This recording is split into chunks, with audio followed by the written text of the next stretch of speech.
potentially the mind can solve problems and create wonderful things, potentially a wonderful tool, unless something goes wrong. And something has gone wrong with the human mind.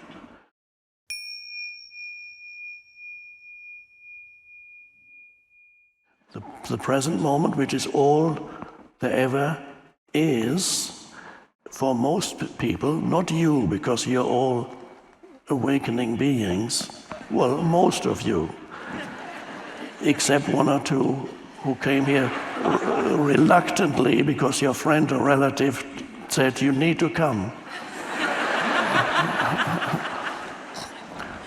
We don't know whether you're ready or not for this. Maybe you are. Maybe you go, wow.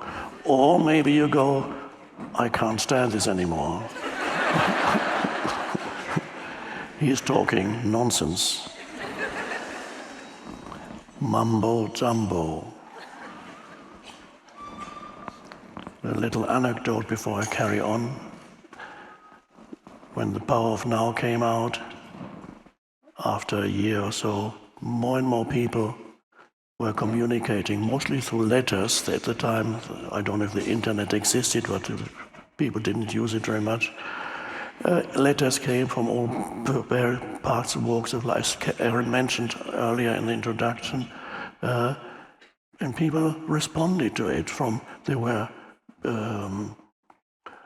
old people, some younger people, not younger people. Gradually, they came also. They gradually grew.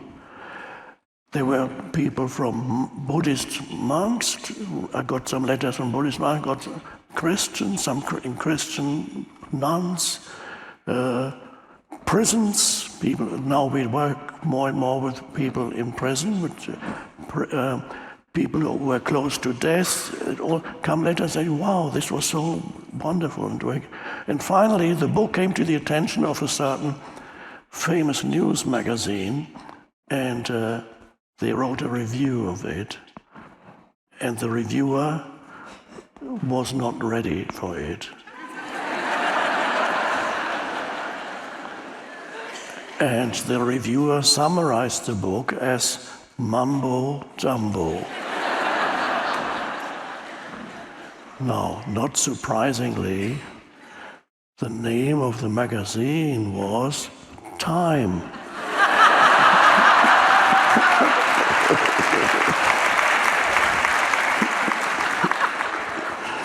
Now I understand why the reviewer did not get it.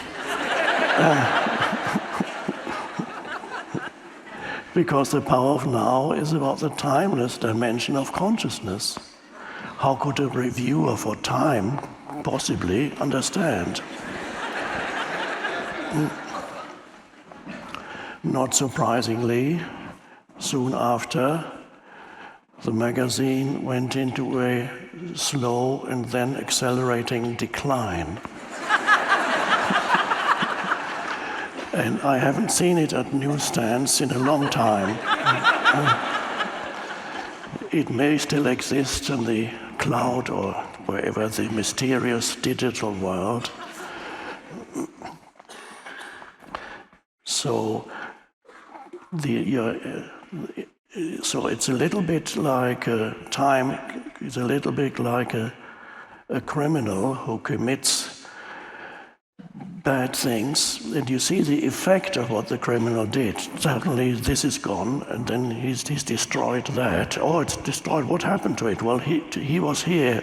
Mr. Time came. Where is he now? I don't know. The effect of it you see everywhere. But where is he? A criminal that you can never see or catch. The effect of Time you see everywhere.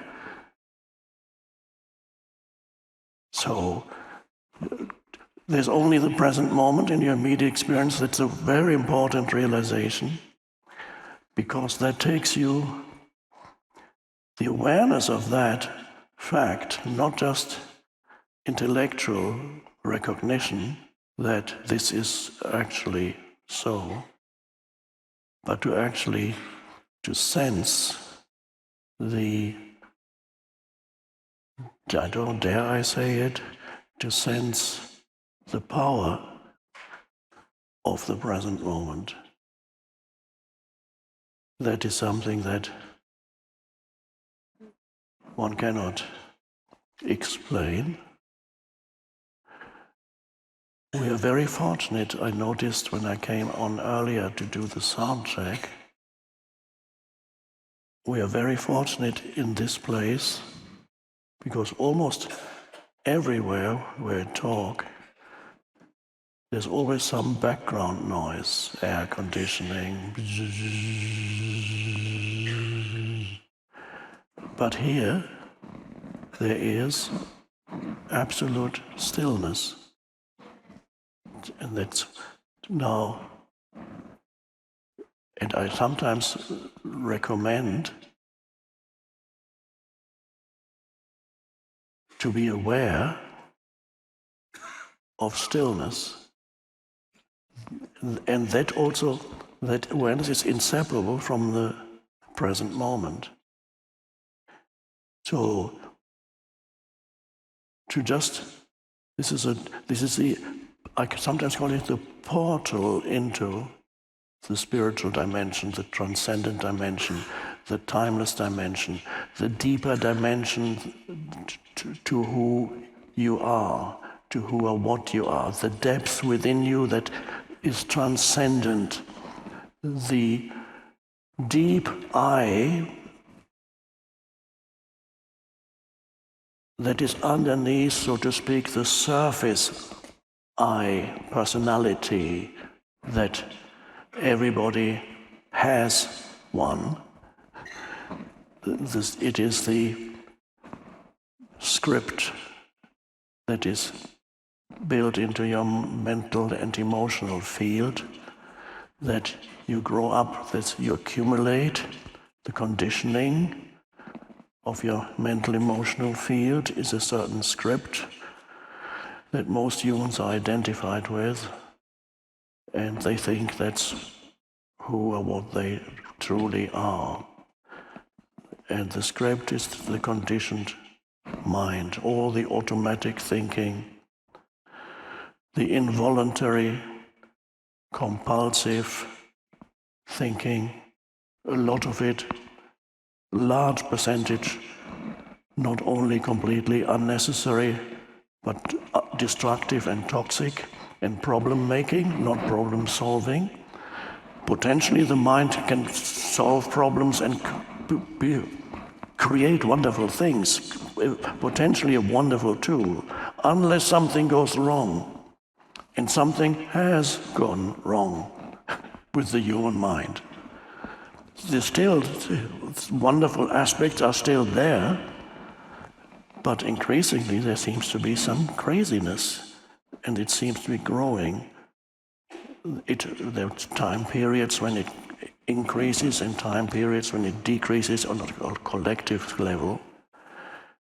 But there's the human mind that most people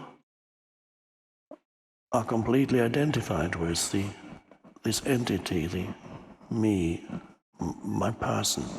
I observe people, how they carry the burden of their own personality, how they carry a heavy burden of themselves. Their self is a burden, and so it makes them say things, do things, react to situations, all because they've been conditioned to say, do, and react in that way since childhood, perhaps past lifetimes too, but we don't even need to go there. There's enough trouble in your present life. So there's a conditioned entity which has certain mind structures and personality forms. It's like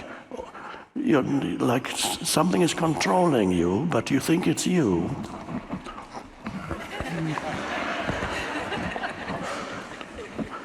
And it's like a stream of And if you're not talking out loud, it's going on in here, silence in here, a lot of noise. The voice in the head is talking.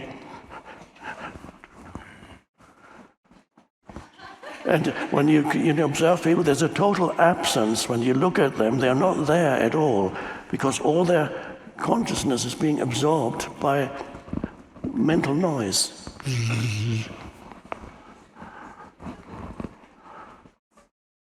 There's an absence there, not a presence.